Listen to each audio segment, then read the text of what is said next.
rare bookstores, used bookstores like ours, become kind of treasure hunts.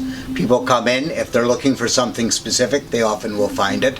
But I think more often than not, people happen to be just looking to see what catches their eye.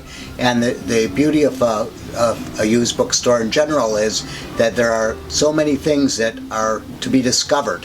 So coming into a shop like ours, people find things.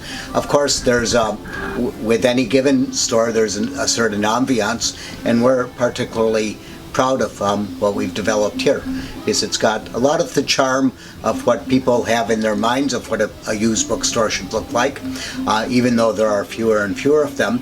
But we've also tried to make it so it's unlike the historic picture of a used bookstore, which is books from floor to ceiling, piled everywhere and anywhere in no particular manner.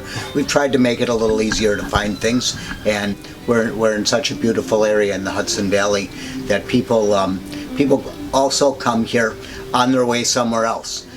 So I see New Paltz as kind of a little bit of a crossroads town where people are coming through on their way perhaps to the Mountain House, or perhaps other places in the Catskills, or who knows where, but they kind of wander in and find the beauty and the charm of a quaint village that looks much like people would imagine it would have looked 50 years ago.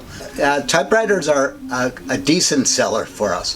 The first typewriter we had, it was about 7 or 8 years ago. I found it an antique shop, I think.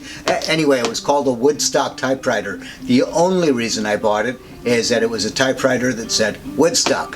So I thought it would be a fun display piece, because we like having little antiques and little things related to writing around the store. So I bought it as mostly a display piece, but it sold. And what we did after that sold is we just kept buying typewriters, and we've sold a fair number of them. It's not it's not what we're all about, but it is part of what we're about. So it's a steady seller. People like the charm of them. They're collectible, and I think one of the reasons they're collectible today is they really speak to a very different age than the keyboard age that we live in now, or the digital age. When a parent brings in their young child and just sits in the back and spends a few minutes reading to them, that they find a quiet spot to sit down and read and enjoy a book together. It's a very it's not that we necessarily will sell a book to them, but that it just is a place that people connect to.